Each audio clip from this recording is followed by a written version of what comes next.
ผู้ฝึกผู้ปฏิบัตินี่เห็นว่าผลจากการฝึกการปฏิบัตินี่ช่วยเฮาได้จริงช่วยให้เฮาเบาเฮาสบายความทุกข์มันจะมาลายสิ้นไปเบาขึ้นเบาขึ้นสิ่งที่มันเบียดเบียนครอบงำเฮามันก็หมดไปหมดไปเฮายังเป็นคนเก่าแต่ชีวิตใหม่ชีวิตข้างในเฮาสะอาดญาณเฮาแจ้งขึ้นความระลึกรู้สึกเฮาทีๆต่อเนื่องขึ้นใจเฮาตั้งมั่นความพร้อมของเฮาพร้อมในการคิดก่อนคิดเฮาก็รู้สึกว่าจะคิดตอนคิดอยู่ก็รู้สึกว่าคิดคิดอันใดก็รู้คิดจบแล้วก็กลับมาอยู่กับเจ้าของการเว้าการกระทำเฮามีความรู้สึกเฮารู้ตัวเฮาตื่นความผิดพลาดมันก็บ่ค่อยเกิดเพราะว่าเฮาตื่นเฮารู้เฮาเห็นก็คือความระลึกรู้สึกของเฮานี่เตือนเฮาอยู่ตลอดเฮามาฝึกเอาผู้ช่วยฝึกเอาผู้รู้เอาผู้ช่วยเฮาเอาผู้สิพาเฮาเข้าถึงเฮาอีกชั้นหนึ่งหรือโตเราอีกชั้นหนึ่งชั้นในๆลึกๆของเฮาเฮาต้องอาศัยสายญาณของเราถ้าหากว่าญาณเรายังบ่รู้บ่แจ้งเราก็หมดโอกาสถ้าญาณเรารู้แจ้งเรามีโอกาสแหละถ้าญาณเราบ่รู้บ่แจ้งเราก็บ่มีโอกาสแต่ถ้าญาณเรารู้แจ้งถือว่าเราเป็นผู้มีโอกาสโอกาสเข้าไปหาเจ้าของแท้เจ้าของจริงเจ้าของอยู่ในเจ้าของอยู่ลึกๆในตัวเฮาเองนี่แหละเฮาต้องช่วยเอาเฮาก่อนขอให้เฮาตั้งอกตั้งใจช่วยเอาเจ้าของก่อนให้เจ้าของได้พลังให้เจ้าของมีเรี่ยวมีแรงมีพลังต่อสู้ให้เจ้าของสู้ได้ต้านทานได้ทนทานได้เฮาก็สิไปถึงจุดหมายปลายทางคือเข้าถึงตนเองชั้นในนี่ต้องได้อาศัยความระลึกความรู้สึกความตั้งใจมั่นความพร้อมด้วยพลังของเฮาความเห็นถูกต้องมันยากนะความเห็นถูกต้องแต่ความรู้ความเข้าใจถึงข้างในเราเองมันง่ายแต่มันก็คือยากเพราะว่าเราบ่เคยเข้าใจคือส่วนใหญ่เราบ่เคยสนใจเราปล่อยปละปล่อยทิ้งให้เราไปตามลำพังของเราจนใหญ่จนแก่จนเฒ่าสิกลับมามองเจ้าของอยู่ไสน้อพระเจ้าของอยู่ไสน้อสิ่งที่เจ้าของต้องการสิ่งที่พระศาสดาเอกให้เฮาพากันเลือกเอาใจแยกเอาเจรไนเอาส่วนหลวงหลายเฮาก็ไปเห็นสิ่งที่เราซื้อมาเช่ามาบูชามาสิ่งนั้นสิ่งนี้เราก็คิดว่าของดีเราก็เชื่อ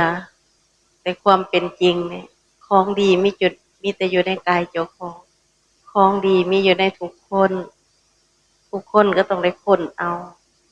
ดีก็คือพระพุทธพระธรรมพระสงฆ์พระรัตนตรัยแก้วทั้งสามเฮ็ดแนวใดเฮาสิได้ก็ต้องได้ใส่อกใส่ใจถ้าเฮาอยากได้เฮาก็ต้องฝึกให้มันได้ใส่อิริยาบถยืนย่างนั่งนอนก็ฝึกใส่อิริยาบถย่อยก็ฝึกก้มเงยก้าวไปถอยกลับหอบซ้ายแลขวาทมน้ำลายคายเสด็จหลับตามื่นตารู้สึกระนึกติดตามกำหนดรู้ทุกการเคลื่อนไหวทางลมหายใจเข้าลมหายใจออกทางการกินการดื่มทางการหยั่มการกลืนการเคี้ยวการกลืนมันต้องเอาใจใส่จะคอยถึงกันถึงเข้าแล้วมันก็ถึงแล้วก็สบายเข้าใจเองว่า นี่เนาะสิ่งที่เราต้องการ แต่เราบ่เคยค้นเอาเราจังสิรู้จักเบื่อหน่ายสิ่งที่เราเคยเอามาแทนของจริงสิ่งที่เราค้นเข้ามาสิ่งที่เราเคยเคารพกราบไหว้เราจังสิจักว่าเขาผู้บ่ฮู้บ่แจ้งสูตรเสกใส่เอาความยึดมั่นถือมั่นเขาใส่เอาความอยากได้เอาความหลงใดเอาดิษฐ์ปิดทรงในตัวของเขา สูตรใส่เสกใส่ปลุกเสกเฮาสิเห็นชัดเจนด้วยปัญญาของเฮาว่าพระพุทธเจ้าบ่ได้ตัดเอาพวกนี้พระพุทธเจ้าตัดเอาธรรมเอาธรรมศาสตร์รู้พอเข้าถึงในพระองค์จังว่าธรรมที่พระองค์ไม่เคยได้ยินได้ฟังมาแต่ก่อนพระองค์ได้ยินได้ฟังย้อนพระองค์เข้าถึงพระองค์ก็นำออกมาสอน สิ่งที่พระองค์ได้องค์ปฏิบัติตามทางสายกลางหนทางอันประเสริฐประกอบด้วยองค์8ประการความเห็นสอบดำดีสอบการเว้าจาสอบการทำการงานสอบการเลี้ยงชีวิตสอบความภาคเพียรสอบความระลึกสอบความตั้งใจมั่นสอบพระองค์ยืนยันว่าขอปฏิบัติทำให้เจ้าคู่เกิดญาณเกิดความสงบเกิดความหูยิงเกิดความหูพร้อมเกิดเป็นไปพร้อมเพื่อนิพพาน นิพพานอยู่ที่เราฝึกเราปฏิบัติเอาเราสั่งให้เราเป็นธรรมศาสตร์สะอาดบริสุทธิ์ก็เป็นเราขนเอามาปกคลุมหุ่มห่อเราก็นักเราก็ถึกทับถึกเต็งในเมื่อปฏิบัติไปพระองค์ก็บอกว่ากำหนดเข้าไปกำหนดเข้าไปให้เห็นทุกอริยสัจสี่ทุกมันเป็นอย่างไรเบิ่งเข้าไปเด้อเลิกคนออก ทุกข์เพราะความไม่ดูไม่แจ้งว่าเกิดเป็นทุกข์แก่เป็นทุกข์ตายเป็นทุกข์โศกเศร้าห้องไห้ลำพึงลำพันบ่สบายกายบ่สบายใจขับแค้นใจเป็นทุกข์ประสบกับสิ่งบ่เป็นที่รักที่พอใจเป็นทุกข์พัดพรากจากสิ่งเป็นที่รักที่พอใจเป็นทุกข์ปรารถนาสิ่งใดบ่ได้ตามใจปรารถนาเป็นทุกข์ว่าโดยย่อความยึดมั่นถือมั่น ในรูปห่างกายตัวนี้แหละเอาควรเข้าใจมันเป็นสิ่งปิดกั้นว่าโดยย่อความยึดมั่นในขันธ์ทั้งห้ากลายเป็นตัวทุกข์ก็คือความยึดมั่นของเฮานี่เองตัวอุปทานยึดมั่นถือมั่นเห็นแนวใดเฮาสิกระจ่างเฮาก็ต้องเข้าใจว่าเฮาบ่ควรยึดมั่นในรูปห่างกายเฮาบ่ควรยึดมั่นในความสุขความทุกข์เฮาบ่ควรยึดมั่นในความจำสำคัญหมั่นหมาย เฮาบ่ควรยึดมั่นในความคิดปรุงแต่งเฮาบ่ควรยึดมั่นในความรับรู้เพราะว่ารูปร่างกายบ่เที่ยงความสุขทุกข์บ่เที่ยงความจำบ่เที่ยงความคิดปรุงแต่งบ่เที่ยงความรับรู้บ่เที่ยงแล้วบ่เที่ยงแล้วยังรูปร่างกายบ่แม่นตัวตนความสุขทุกข์บ่แม่นตัวตนความจำบ่แม่นตัวตนความคิดปรุงแต่งบ่แม่นตัวตนความรับรู้บ่แม่นตัวตน ความคิดปรุงแต่งทั้งหลายทั้งปวงบ่เที่ยงธรรมทั้งหลายทั้งปวงบ่เป็นตัวตนหลังนี้พวกเขาทั้งหลายเป็นผู้ถือครอบงำแล้วโดยความเกิดโดยความแก่โดยความตายโดยความโศกความห่องไห้รำพันความบ่สบายกายความบ่สบายใจความขับแค้นใจทั้งหลายเป็นผู้ถือความทุกข์อย่างเอาแล้วเป็นผู้มีความทุกข์เป็นเบื้องหน้าแล้ว ทำอย่างใดการทำที่สุดแห่งกองทุกข์ทั้งสิ้นนี้จะต้องปรากฏแจ้งแก่เฮาได้ก็มีแต่การฝึกการปฏิบัติต้องน้อมเอาพระพุทธพระธรรมพระสงฆ์มาเป็นที่พึ่งต้องเอามงคล38ประการมาเป็นมงคล38ประการเป็นมงคลสูงสุดผู้ปฏิบัติเอาถ้าได้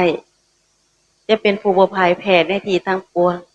จะถึงความสบายดีในทุกที่ทุกสถานทั้งหมด38ประการเป็นเหตุที่พายถึงความเจริญก้าวหน้าอันสูงสุดของเทวดาและมนุษย์ทั้งหลายเฮาต้องการความเจริญก้าวหน้าบ่ต้องแล่นไปหาสิ่งอื่นสร้างเอามงคล38ประการอยู่ในหน้า11 12เฮาต้องการที่พึ่งอย่างแท้จริงอย่างสูงสุดฝึกปฏิบัติเอา ให้เฮาเห็นทุกข์เห็นเหตุที่พาให้ทุกข์ให้รู้จักรับเหตุแห่งทุกข์ให้รู้จักขอปฏิบัติเพื่อเดินออกจากทุกข์แต่ให้มาพิจารณาเรื่องความดำริชอบการพิจารณาชอบความบ่มุ่งหายดำริออกจากกามดำริบ่มุ่งหายดำริบ่เบียดเบียนพิจารณาสั่งซาใครควรเบิ่งเฮายังติดยังของอยู่ในกามอันใดเฮายังมุ่งหายเฮายังเบียดเบียนหรือบ่มีเฮาก็ต้องให้มันชัดเจนการเว้าจาบ่จริงเว้นจากการพูดบ่จริงการเว้าบ่จริงการเว้าคำหยาบคำส่อเสียดนินทาโลเลเพ้อเจ้อเฮาก็เว้นให้ได้การทำการงานการค้าการเอาของคนอื่นบ่ได้อนุญาตการประพฤติผิดในกามเฮาก็ต้องเว้นการเลี้ยงชีวิตเฮาก็ต้องเว้นจากการเลี้ยงชีพบ่ชอบการเลี้ยงชีพหามาด้วยความบ่ชอบเป็นทรัพย์ที่บ่สุจริตส่อมาโกงมาคดเดี่ยวมาได้มาญ้อนเอาของคนอื่นหรือว่าผิดต่อระเบียบกฎหมายบ้านเมืองผิดต่อกฎธรรมชาติเฮาเอาของแบบนั้นมากินเฮากินเข้าไปมันก็มีพิษมีภัยเฮาก็ต้องเว้นความเพียรชอบเฮากำลังมาเพียรยับยั้งบาปอกุศลบ่ให้มันเกิดขึ้นพยายามมายับยั้งแต่พยายามมาเพียรละสิ่งที่เฮาเคยคิดเคยเว้าเคยทำมันเป็นสิ่งปิดกั้นมันทับเต็งมันทับสอดอยู่ในกายในใจเฮาเฮามาละออกเพียรละออกละสิ่งบ่ดีออกแต่เฮาก็มาเพียรสร้างในขณะเดียวกันนี้เฮามาเพียรยับยั้งการคิดผิดการเว้าผิดการกระทำผิดการตัดสินใจผิดแล้วเฮามาเพียรละสิ่งที่เฮาคิดผิดเว้าผิดทำผิดในที่ผ่านมาของเฮาลาออกให้มันหมดในขณะเดียวในครั้งเดียวนี่เฮาก็เพียรสร้างเอาความระลึกสร้างเอาความรู้สึกสติสัมปชัญญะสร้างเอาให้ใจตั้งมั่นสมาธิคือใจตั้งมั่นสร้างให้เฮามีพลังให้มีความพร้อมให้ตื่นอยู่ตลอดเวลาสร้างให้กายใจเฮาสะอาดบริสุทธิ์สร้างให้เฮาเป็นพระสร้างพระอยู่ในกายเจ้าของเฮาเกิดมาเป็นคนเฮาเป็นมนุษย์อาจจะมนุษย์ขันธ์หนึ่งขันธ์สองแต่เฮาต้องเป็นมนุษย์ผู้ประเสริฐให้ได้มีศีลห้าเว้นจากการฆ่าเว้นจากการเอาของคนอื่นเว้นจากการประพฤติผิดในของหักของสอบใจเว้นจากการพูดบ่จริงเว้นจากการเบื่อเมาเสพสูบสิ่งเบื่อเมาสิ่งเสพติดต่างๆเฮาก็เป็นผู้มีศีลห้าเอามาสร้างเฮาให้เฮาเป็นผู้มีศีลเป็นผู้มีสติระลึกรู้สึกสัมปชัญญะเป็นผู้มีสมาธิใจตั้งมั่นเป็นผู้มีความพร้อมเป็นผู้มีความถูกต้องทางกายวาจาใจประกอบสอบธรรมเป็นผู้มีศีล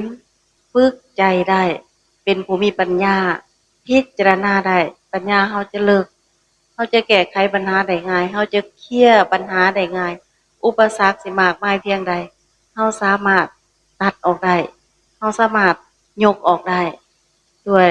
ความรู้ความเข้าใจของเฮาตอนนี้เฮากำลังสร้างให้ตนเป็นพระเอาสิ่งที่มันเกิดทางลบๆทางบ่ดีบ่ชอบบ่ประกอบชอบธรรมออกสร้างแล้วก็รักษาเอาหยังรักษาเอาความระลึกรู้สึกมารักษาเอาปัญญารักษาองค์มรรคที่7เฮาจึงมาฝึกกันว่ามาพิจารณาเห็นกายในกายเห็นความสุขความทุกข์เห็นจิตในจิตเห็นธรรมในธรรมพิจารณามีความเพียรเครื่องเผากิเลสมีความรู้สึกมีความระลึกคือสัมปชัญญะสติถอนความพอใจและความบ่พอใจออกจากโลกธาตุทางกายหัวใจของเฮาให้มันได้ออกจากหัวใจโลกธาตุทางกายให้ได้ถอนออกให้ได้ให้เฮาเห็นความผิดพลาดของเฮาเห็นใจของเฮาเกิดทางฝ่ายอิจฉาพยาบาทอาฆาตจองเวรเกิดทางใดเกิดทางฝ่ายอกุศลธรรมเฮ เฮาจึงสิเป็นผู้สงบสงัดแล้วจากกรรมทั้งหลายจากธรรมที่เป็นอกุศลทั้งหลายใจเฮาสงบนิ่งผ่านเข้าไปเองเฮาตอบเฮาได้ปิติก็ผ่านวิตกวิจารก็บ่มีความลังเลสงสัยใจเฮาเป็นสมาธิโดยธรรมชาติเฮาสิเป็นผู้ที่ละสุขได้ละทุกข์ได้ความสุขความทุกข์บ่สามารถขับเต็งเฮาได้หัวใจเฮาสิบ่มีกำหนัด สิบ่มีโทสะสิเป็นผู้ปล่อยวางได้ขอให้เข้าใจว่าการฝึกนี่แหละเราจะเข้าถึงสันลึกสันในของเราเองเข้าถึงธรรมชาติผู้ทวนคืนให้เฮามาตื่นซะตื่นจากที่เฮาบ่ฮู้จักว่าเฮามีธรรมชาติผู้เฮาอย่าไปคิดว่ามีแต่อยู่ในกายเจ้าชายสิทธัตถะเจ้าชายสิทธัตถะก็เกิดจากคุณพ่อคุณแม่มีภรรยามีลูกชาย เฮาก็เกิดจากคุณพ่อคุณแม่เช่นเดียวกันอย่าไปคิดเอาเรื่องที่เกินไปมาปิดกันความรู้ความสามารถของเฮาการเข้าถึงระหว่างเฮากับธรรมชาติผู้ของเฮาอย่าไปคิดว่าค่าผมค่าสีผ้าอย่าไปคิดว่าค่าอยู่ในครอบครัวค่าธุรกิจให้เฮาเปลี่ยนความคิดให้คิดว่า ค่าความบ่ฮู้บ่แจ้งของเฮานี่เองค่าความยึดมั่นถือมั่นของเฮานี่เองยึดว่าร่างกายนี่เป็นของเจ้าของยึดเอาของบ่เที่ยงมาให้เที่ยงยึดเอาสิ่งบ่เป็นตัวตนมาให้เป็นตัวตนมันเป็นเพียงแต่ชั่วคราวหนึ่งเฮารู้จักปล่อยจักวางแล้วเฮาสิได้เข้าถึงกันและขอให้การได้ยินได้ฟังเป็นบุญเป็นกุศลให้เข้าไปถึงเบิดทุกๆภาคส่วน ขอให้แจ้งให้สว่างขึ้นเด้อทุกๆภาคส่วนที่มีอยู่ในร่างกายทั้งฝ่ายบุญฝ่ายกุศลทั้งฝ่ายบาปฝ่ายกรรมฝ่ายจองกรรมจองเวรกันขอให้พอใจรับเอาบุญรับแล้วขอให้หลุดให้พ้นนำกันให้แจ้งให้สว่างนำกันทั้งหมดทุกทานทุกคนทุกๆภาคส่วนด้วยเถิด